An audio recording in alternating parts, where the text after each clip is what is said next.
यानी लोकहितवाद क्या होता है, यानी जनहित याचिका डालते हैं वो ही है। यानी ऐसा वाद जो लोकहित में के उद्देश्य में न्यायालय में पेश किए जाते हैं या जो अपनी ठीक है निर्धरता या अन्य कारणवश न्यायालय में न्याय प्राप्त करने के लिए असमर्थ हो, क्या हो, यानी निर्धनता के कारण या फिर क्या हो, कोई कारणवश क्या हो, न्याय प्राप्त करने में क्या हो, असमर्थ हो, तो उनकी विधिक एवं संवैधानिक अधिकारों को लागू करने के लिए लाया गया वाद ही क्या होगा, लोकहितवाद होगा। कौन सा वाद होगा? लोकहितवाद होगा।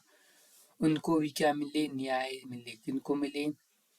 ठीक है, यानी ऐसा कोई विषय है जो ठीक है कोई निर्धन या कोई अन्य कारण है जिनके कारण असमर्थ हैं वो, यानी वो न्याय प्राप्त नहीं कर पा रहे हैं, तो उनके कारण कोई और भी क्या कर सकता है? लोकहितवाद डाल सकता है। यानी भारत में जनहित याचिका की शुरुआत पहली बार कब हुई? यानी न्यायिक पहल द्वारा 1980 में शुरू हुई। कब हुई? 1980 में शुरू हुई। भारत में लोकहितवाद को प्रारंभ करने का श्रेय यानी प्रारंभ करने का श्रेय किसको है? यानी किसको जाता है? किसको जाता है? यानी दो लोगों को जाता है। एक तो न्यायाधीश पी एन भगवती को और न्यायाधीश कृष्ण अय्यर साहब को, और ठीक है पी एन भगवती दो लोगों को जाता है। उसके बाद भारत में लोकहितवाद की शुरुआत कहाँ से होती है? कहाँ से होती है लोकहितवाद की शुरुआत? कहाँ से होती है? ठीक है, तो हम कहेंगे भागलपुर जो बिहार है वहां से क्या होती है? लोकहितवाद की शुरुआत होती है। लोकहितवाद किस न्यायालय में प्रस्तुत किया जाता है? किस न्यायालय में? यानी उच्च न्यायालय में, ठीक है, उच्चतम न्यायालय में और उच्च हाई कोर्ट सुप्रीम कोर्ट दोनों में किया जाता है। और लोकहितवाद की अवधारणा अपनाने के कारण उच्चतम न्यायालय की ठीक है अधिकारिता किस अनुच्छेद के अंतर्गत है? किस अनुच्छेद? अनुच्छेद 32।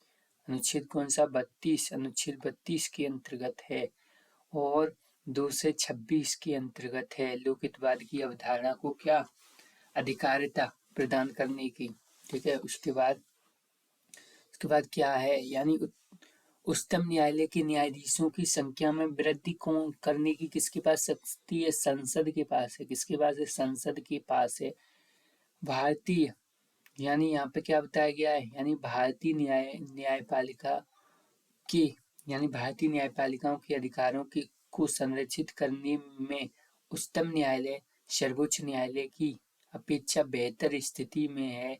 ऐसा क्यों कहा जाता है? यानी कौन सा? यानी ठीक है अधिकारों को सुनिश्चित करने के लिए उच्चतम न्यायालय की अपेक्षा में क्या है? बेहतर स्थिति में है। क्यों? क्योंकि सर्वोच्च न्यायालय केवल मौलिक अधिकारों के संरक्षण के लिए ही क्या करता है? रिट जारी करता है। कौन? सर्वोच्च न्यायालय।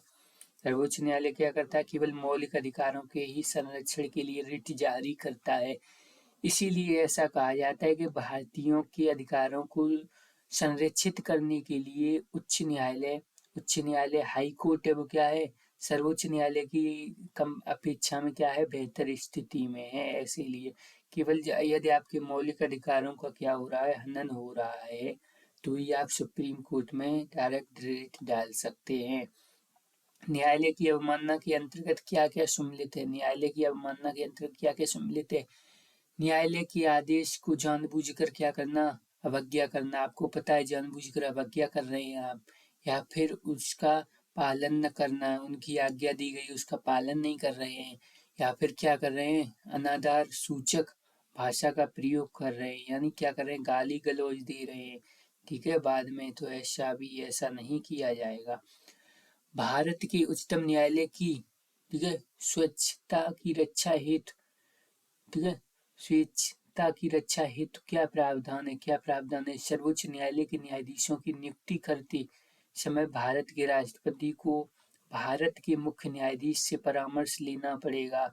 यानी वो क्या है? स्वेच्छता है उनकी, स्वतंत्र हैं वो भी। कौन? सुप्रीम कोर्ट भी क्या है? स्वतंत्र है। ऐसा नहीं सरकार के अंडर में चलेगी, उनकी राय लेना जरूरी है। और क्या बताया गया है, और न्यायाधीशों का वेतन वेतन भारत की संचिप्त निधि पर आरोपित होता है, भारत की संचिप्त निधि से दिया जाएगा उसका, ठीक है, जिस पर विधानमंडल का को, ठीक है, अपना मत नहीं देना होता है। यानी विधानमंडल क्या करेगी, मत नहीं देगी, विधानमंडल क्या देगी, नहीं देगी, ठीक है। और भारत के न्यायाधीशों को साधारण बहुमत से नहीं हटाया जा सकता, साधारण बहुमत नहीं चाहिए, विशेष बहुमत चाहिए, ठीक है। और संक्षिप्त निधि यानी इनका वेतन क्या है, भारत की संक्षिप्त निधि पर आरोपित है, इसमें विधानमंडल का कोई मत नहीं होगा। किसमें होता है, सुप्रीम कोर्ट। उसके बाद न्यायिक, ठीक है, इसमें ये बताया गया है कि, ठीक है, न्यायिक पुनर्विलोकन में न्यायालय को क्या क्या अधिकार है, न्यायिक पुनर्विलोकन में क्या क्या अधिकार है। यदि कोई कानून या आदेश संविधान के विपरीत है, क्या है, संविधान के विपरीत है, तो उसमें उसे असंवैधानिक घोषित कर दिया जाएगा। न्याय पुनर्विलोकन में क्या है, ऐसा कोई कानून है जो क्या है, यानी कि या कोई आदेश है जो संविधान के विपरीत दे दिया गया है निचली अदालतों द्वारा, या उसी अदालत द्वारा बाद में पता चला ये तो संविधान के विपरीत हो गया, तो फिर क्या करेंगे, उसके जुडिशियल रिव्यू भी कर सकते हैं, दोबारा देख भी सकते हैं। ऐसा नहीं कि हमने दे दिया तो दे दिया, अब नहीं मानेंगे उसको कि हमारी गलती हो गई, ऐसा नहीं है। भारतीय संविधान का कौन सा अनुच्छेद संविधानिक विवाद में सर्वोच्च न्यायालय के अपील क्षेत्र अधिकार से संबंधित है, कौन सा अधिकार है जो अपील क्षेत्र अधिकार से क्या है, संबंधित है।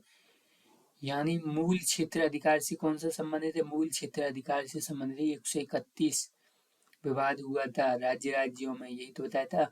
और एक लाठी और दिल्ली में 2 फिर इधर लाठी, तो यानी क्या है, अपील क्षेत्र अधिकार से संबंधित है। अनुच्छेद 134 ए को मिलाकर अनुच्छेद 132 को पढ़ेंगे तो हमें पता चलेगा, ठीक है। संवैधानिक विवाद में सर्वोच्च न्यायालय के अपील क्षेत्र अधिकार ये हैं। उसके बाद कोई भी संवैधानिक संशोधन कानून, यानी कोई भी क्या है, ठीक है, कोई भी संविधान संशोधन कानून भारतीय सर्वोच्च न्यायालय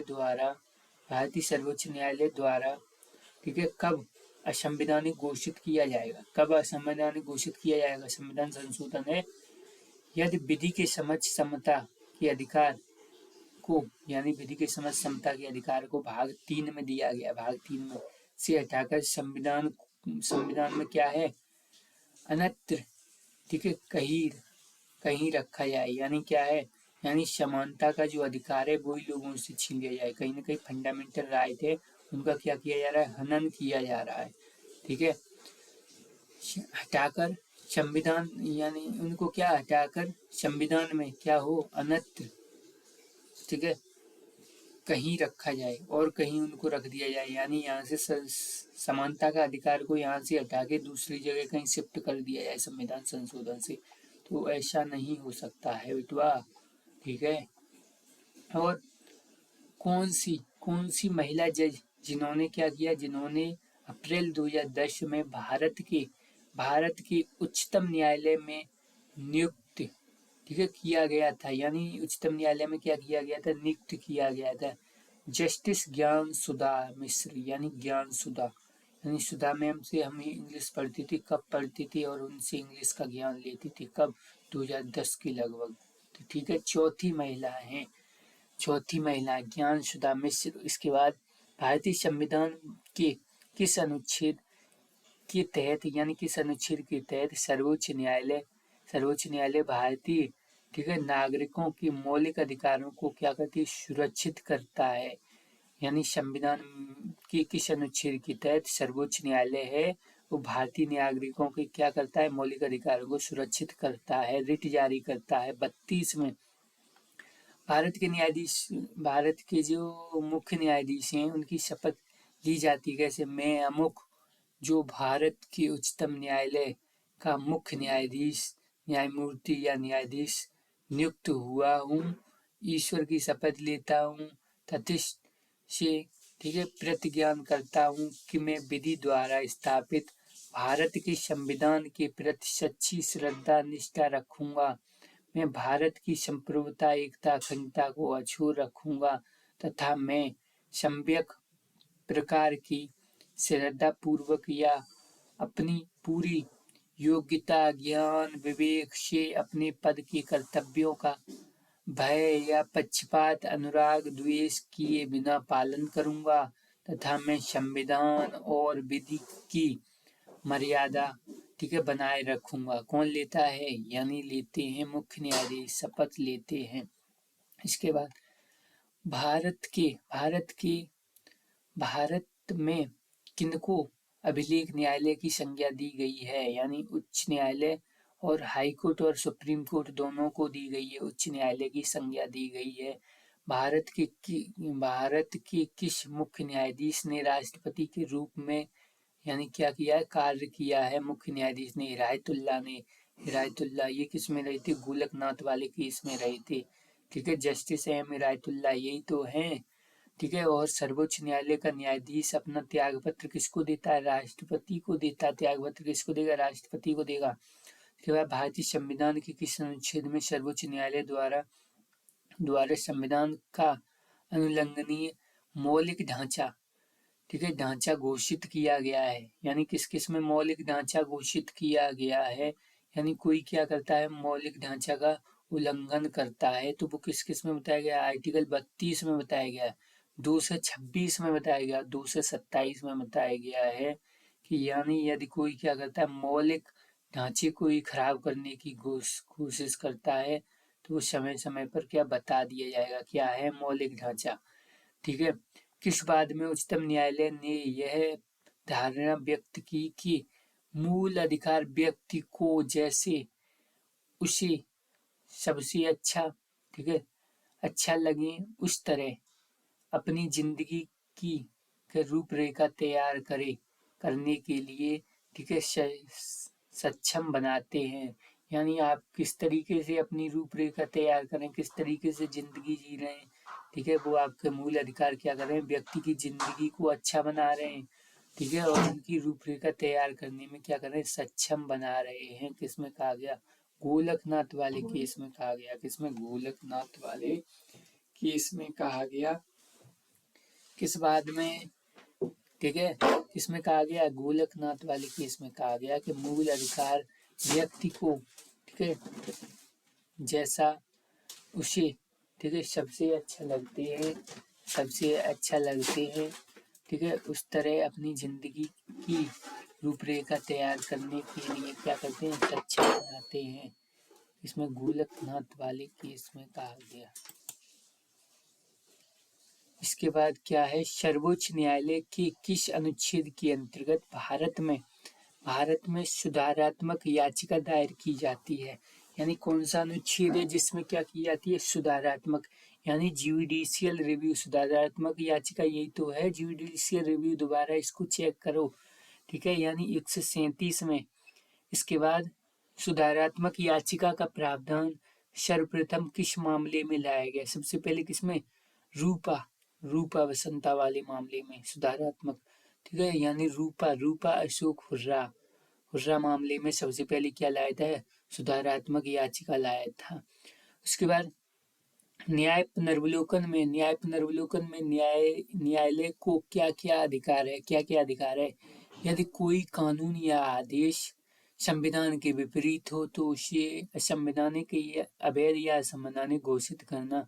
सर्वोच्च न्यायालय को अपने द्वारा सुनाए गए निर्णय या दिए गए आदेश का पुनर्वलोकन करने की भी शक्ति प्राप्त है। इसके बाद भारत के न्याय पुनर्वलोकन की शक्ति का प्रयोग ठीक है किसके द्वारा किया जाता है? दोनों के, सर्वोच्च न्यायालय और उच्चतम न्यायालय, सुप्रीम कोर्ट और हाई कोर्ट दोनों के द्वारा किया जाता है। भारतीय संविधान में न्याय पुनर्वलोकन कहाँ से लिया गया है? यूएसए से लिया गया है। न्याय पुनर्वलोकन का प्रावधान कहाँ कहाँ है? यानी भारत में और यूएसए में दोनों में है।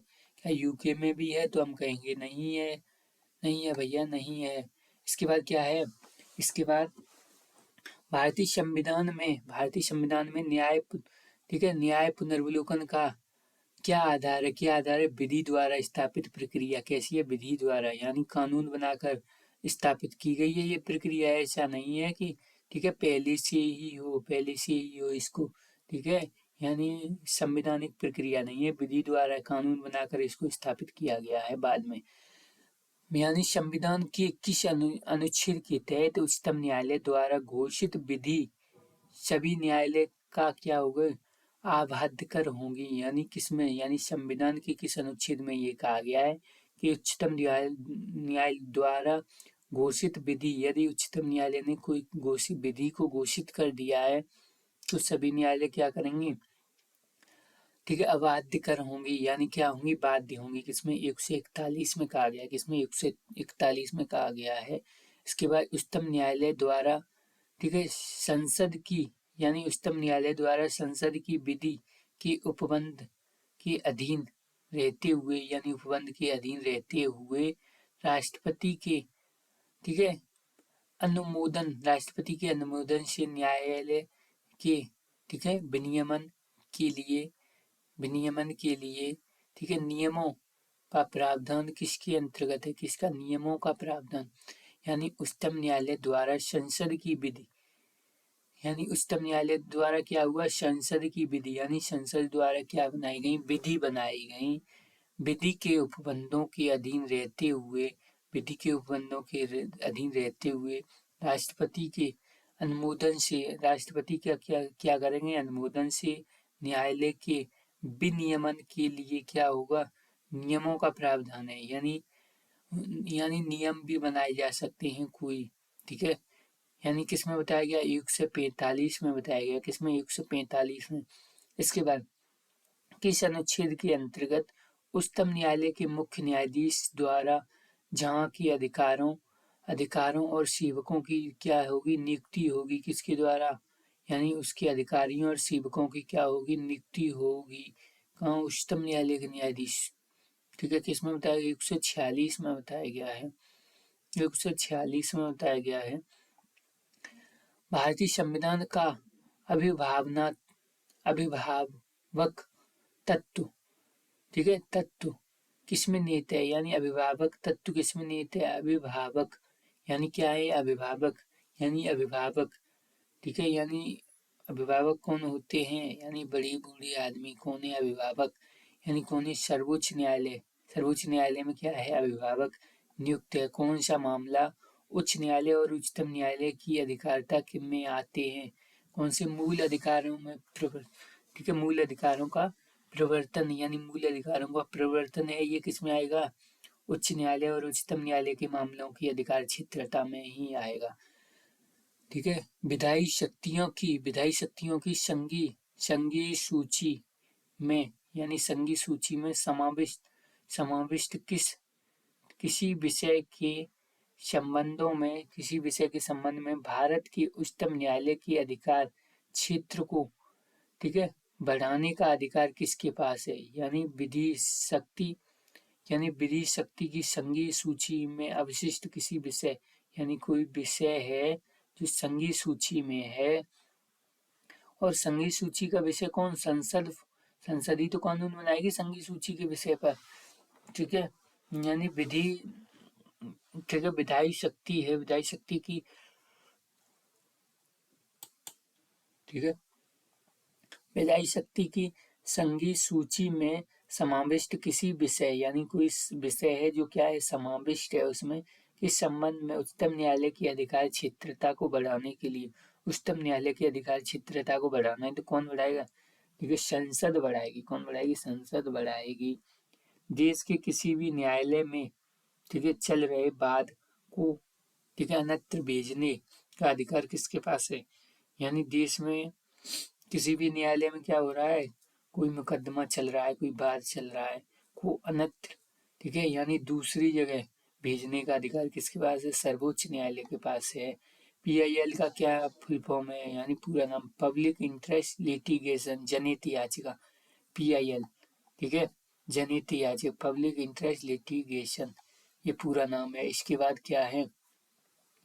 इसके बाद ये जनहित याचिका की शुरुआत यानी किसके द्वारा की गई, न्यायिक पहल के द्वारा। किसके न्यायिक पहल की, यानी टीडीएस एटी के निर्णय को चुनौती कहाँ दी जाती है, यानी टीडीएस ठीक है एटी के निर्णय को चुनौती कहाँ दी जाती है, हाई कोर्ट में, सुप्रीम कोर्ट में। यानी उच्चतम न्यायालय, यानी कौन सा न्यायालय, उच्चतम न्यायालय या उच्च न्यायालय के न्यायाधीशों की नियुक्ति तथा स्थानांतरण के लिए परामर्श प्रक्रिया के संबंध में राष्ट्रपति ने उच्चतम न्यायालय को, यानी राष्ट्रपति ने क्या किया, उच्चतम न्यायालय को एक अभिदेशन दिया। यानी किसने दिया, राष्ट्रपति ने। किसको, उच्चतम न्यायालय को। किसको, उच्चतम न्यायालय को। यानी क्या बता रहा है, उच्चतम न्यायालय और उच्च न्यायालय के न्यायाधीशों की नियुक्ति एवं स्थानांतरण के लिए, यानी किसने, परामर्श प्रक्रिया के संबंध में राष्ट्रपति ने इसको उच्चतम न्यायालय को एक अभिदेशन दिया। यानी जो खंड किसमें बता रहा है, 143 के तहत बता रहा है। किसमें, 143। ठीक है, इसमें क्या है, परामर्श। ठीक है, परामर्श दे रहे हैं। ठीक है, परामर्श, लेकिन बाध्य नहीं है उनको मानने के लिए। उच्चतम न्यायालय की प्रथम महिला कौन थी, न्यायाधीश फातिमा बीबी। कौन, फातिमा बीबी। इसके बाद भारत के पहले दलित मुख्य न्यायाधीश कौन थे, केसी बालकृष्णन। थे। कौन थे, केसी बालकृष्णन। भारत के मुख्य न्यायाधीश के पद पर सबसे लंबी अवधि तक कार्यरत कौन थे, ठीक है, वाई बी चंद्रचूड़ थे। कौन थे, वाई बी चंद्रचूड़। इसके बाद क्या बताया गया है, इसके बाद भारत के मुख्य न्यायाधीश के पद पर सबसे कम समय तक कार्य करने वाले कौन थे, सबसे कम समय तक कौन थे, कमल नारायण। देश में पहले चलित न्यायालय या मोबाइल कोर्ट का उद्घाटन कब हुआ, यानी चलित न्यायालय और किसका, और मोबाइल कोर्ट का, यानी मोबाइल से क्या होगी, कार्यवाहियां होंगी। मोबाइल कोर्ट का उद्घाटन कब हुआ, 4 अगस्त 2007 को हुआ। कब हुआ, 4 अगस्त 2007। यानी किसके, ठीक है, पहले जो दलित यानी बाल कृष्णन थे, उनकी, ठीक है, उनका जब कार्यकाल चल रहा था तभी हुआ। क्यों, ठीक है, कहीं ना कहीं जो दलित लोग थे वो आ नहीं पा रहे थे, ठीक है, इसलिए उनको भी प्रोत्साहन करने के लिए, ठीक है, ऐसे याद कर सकते, याद करने का तरीका है। इसके बाद उच्चतम न्यायालय के न्यायाधीशों, ठीक है, कि महिला न्यायाधीश, यानी सबसे पहले कौन, फातिमा बीबी। कौन, फातिमा। ठीक है, और कौन है, ठीक है, और कोई, ठीक है, 7वें नंबर पर इंदु मल्होत्रा, और कोई फेमस, ठीक है, तो और ज्यादा नहीं, पहली याद कर लेते और ज्यादा याद करो तो इंदु मल्होत्रा कौन है, ये भी क्या है, न्यायाधीश रही हैं। कब, 2018। ठीक है, 2018 से 2021 तक। इसके बाद क्या है, उच्चतम न्यायालय और उच्च न्यायालय, यानी उच्च न्यायालय और उच्चतम न्यायालय में क्या अंतर है, ये इसमें बताया गया है। यानी सर्वोच्च न्यायालय इधर क्या है, इधर उच्च न्यायालय है, यानी सुप्रीम कोर्ट, हाई कोर्ट। यानी सर्वोच्च न्यायालय संघीय न्यायालय है, जिसकी मुख्य पीठ कहाँ है, दिल्ली में है, और प्रत्येक राज्य एवं केंद्र शासित प्रदेशों में क्या है, उच्च न्यायालय की स्थापना का प्रावधान किया गया। हाईकोर्ट हर एक राज्य में है, और क्या है, हर एक राज्य में है, और हर एक केंद्र शासित प्रदेश में ये क्या है, एक ही है। और सर्वोच्च न्यायालय क्या है, सर्वोच्च न्यायालय के न्यायाधीशों की नियुक्ति राष्ट्रपति द्वारा की जाती है। उच्चतम न्यायालय के न्यायाधीशों की नियुक्ति भी किसके द्वारा, राष्ट्रपति के ही द्वारा की जाती है। इनकी भी राष्ट्रपति के द्वारा, इनकी भी राष्ट्रपति के द्वारा। वर्तमान में मुख्य न्यायाधीश की कुल संख्या कितनी है, यानी मुख्य न्यायाधीश सहित कितनी है, 34 है। ठीक है, इनकी वृद्धि संसद करती है। ऐसे यहाँ पे क्या है, न्यायाधीशों की संख्या समय समय पर बढ़ा दी जाती है, राष्ट्रपति, द्वारा बढ़ाई जाती है? किसके द्वारा? राष्ट्रपति द्वारा बढ़ाई जाती है। सर्वोच्च न्यायालय के न्यायाधीश बनने के लिए कम से कम 5 साल तक क्या होना चाहिए? उच्च न्यायालय में न्यायाधीश होने चाहिए या 10 साल तक अधिवक्ता हों। ऐसे ही यहाँ पे क्या है, ठीक है, उच्च न्यायालय में, ठीक है, न्यायाधीश बनने के लिए 10 साल तक क्या हो, न्यायिक पद एवं 10 वर्ष तक अधिवक्ता के रूप में क्या किया हो, कार्य किया हो। ठीक है, सर्वोच्च न्यायालय के न्यायाधीश यानी जो सर्वोच्च न्यायालय है उसके न्यायाधीश 65 वर्ष की तक क्या करेंगे, पद धारण करेंगे। लेकिन हाईकोर्ट के न्यायाधीश हैं वो 62 वर्ष की आयु में सेवानिवृत्त हो जाएंगे। ये 62, ये 65, ठीक है। फिर बाद में ये 2-3 साल इधर भी चले जाएं, हाईकोर्ट में भी तो जा सकते हैं 2-3 साल, इसलिए ऐसा किया गया है। यानी मुख्य न्यायाधीश का वेतन है, ठीक है, कहाँ पर? सुप्रीम कोर्ट में 2,80,000 है और उनका अन्य का है 2,50,000 है। लेकिन उच्चतम न्यायालय के मुख्य न्यायाधीश का कितना है? 2,50,000 है। जितना इनके न्यायाधीशों का उतने इनके मुख्य न्यायाधीश का है, और अन्य का कितना है? 2,25,000 है। इसके बाद क्या है? सर्वोच्च न्यायालय यानी जो सर्वोच्च न्यायालय के न्यायाधीशों का वेतन भत्ता आदि कहाँ से? भारत की संचिप्त निधि से दिया जाएगा। कहाँ से दिया जाएगा? भारत की संचिप्त निधि से दिया जाएगा। जबकि उच्च न्यायालय के न्यायाधीशों का वेतन भत्ता कहाँ से दिया जाएगा? वेतन भत्ता राज्य की संचिप्त निधि से। कहाँ से? राज्य की संचिप्त निधि से वेतन भत्ता राज्य की संचिप्त निधि से। और पेंशन पेंशन कहाँ से? भारत की संचिप्त निधि पर भारित है। यानी ये तो दो चीजें, तो वेतन और भत्ता कहाँ से? राज्य की संचिप्त निधि से। और पेंशन कहाँ से? भारत की संचिप्त निधि से। और इनका सब कुछ भारत की संचिप्त निधि से ही दिया जाएगा। सर्वोच्च न्यायालय को अनुच्छेद 32 के तहत केवल मूल अधिकारों पर रिट जारी करने की शक्ति है। मूल अधिकारों पर, किस पर? मूल अधिकारों पर। जबकि 226 के अधीन मूल अधिकारों सहित अन्य, ठीक है, प्रयोजनों पर भी क्या है? रिट जारी की जा सकती है 226 के तहत। सर्वोच्च न्यायालय राष्ट्रपति को 143 के तहत क्या परामर्श दे सकता है, जब उच्च न्यायालय को यह शक्ति प्रदान की नहीं गई है।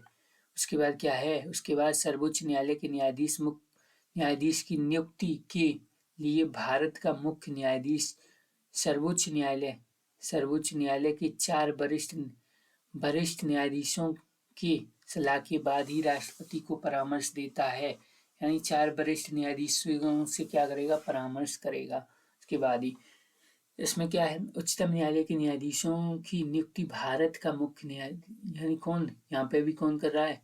ठीक है, भारत का मुख्य न्यायाधीश, ठीक है। सर्वोच्च न्यायालय यानी सर्वोच्च न्यायालय के 2 वरिष्ठ, यानी यहाँ पे क्या है? 2 वरिष्ठ न्यायाधीश, ठीक है। सर्वोच्च न्यायालय के 2 वरिष्ठ न्यायाधीशों की सलाह के बाद ही करेगा, यानी राष्ट्रपति की परामर्श पर ही करेगा। यहाँ पे ऐसा नहीं है कि उन्हीं के हाई कोर्ट के जजों से ही पूछा जाए। किससे पूछा जाएगा? सुप्रीम कोर्ट के जजों से ही पूछा जाएगा। यही तो है एकात्मक, ठीक है। यानी एकीकरण है तो ऐसा ही है। यानी यहाँ पर क्या है? मुख्य न्यायाधीश ही होंगे और 2 वरिष्ठ न्यायाधीश, उन्हीं से पूछा जा रहा है, वही परामर्श कर रहे हैं, वही अपॉइंटमेंट करेंगे। लेकिन राष्ट्रपति करेंगे। कौन? राष्ट्रपति उनको परामर्श करेंगे और अपॉइंटमेंट राष्ट्रपति करेंगे। उसके बाद क्या है? उसके बाद ये बताया गया है सर्वोच्च न्यायालय में अपर न्यायाधीशों की नियुक्ति का प्रावधान नहीं है। किसका? अपर न्यायाधीशों की नियुक्ति का प्रावधान नहीं है। किसमें? सर्वोच्च न्यायालय में। और इसमें क्या है? ठीक है, इसमें बताया गया है उच्च न्यायालय में तदर्थ न्यायाधीशों की नियुक्ति का प्रावधान नहीं है। यहाँ पे क्या है? ठीक है, अपर न्यायाधीशों का प्रावधान नहीं है यहाँ पे। और यहाँ पे क्या है? तदर्थ न्यायाधीशों के एडहॉक जज, ठीक है, वो नहीं है। किसमें? हाई कोर्ट में इनकी नियुक्ति का प्रावधान नहीं है। इसमें क्या है? अपर न्यायाधीशों की नियुक्ति का प्रावधान यहाँ पे नहीं है, ठीक है। यहाँ पे क्या है? अपर न्यायाधीशों की नियुक्ति का प्रावधान नहीं दिया गया है। यहाँ पे तदर्थ न्यायाधीशों की नियुक्ति का प्रावधान नहीं दिया गया है। सर्वोच्च न्यायालय का न्यायाधीश सेवानिवृत्ति के बाद, यानी सेवानिवृत्त हो जाएगी उसके बाद किसी न्यायालय में वकालत नहीं कर सकता। सर्वोच्च न्यायालय का न्यायाधीश क्या नहीं कर सकता? वकालत नहीं कर सकता कहीं पर भी। जबकि उच्च न्यायालय का सेवानिवृत्त न्यायाधीश उच्चतम न्यायालय तथा ऐसे अन्य, ठीक है, उच्च न्यायालय जिनमें, ठीक है, जिनमें स्थापित, ठीक है, न्यायाधीश के रूप में नहीं कार्य किया हो, ऐसी जगह क्या कर सकता है, कार्य कर सकता है, को छोड़कर किसी अन्य न्यायालय में क्या वकालत नहीं कर सकता। ठीक है, जहाँ पर वो कार्य कर चुका हो उसको को छोड़कर किसी अन्य में वकालत नहीं कर सकता है। ठीक है, ऐसा कहा गया है। यानी अन्य उच्च न्यायालय जिनमें क्या हो, स्थायी न्यायाधीश के रूप में कार्य किया नहीं किया गया हो को छोड़कर। ठीक है, ऐसा कहा गया है, यानी उनको छोड़ के दूसरी जगह कर सकता है जहाँ पे उसने क्या है, काम नहीं किया है, या सुप्रीम कोर्ट का न्यायाधीश भी बन सकता है, ऐसा प्रावधान किया गया है।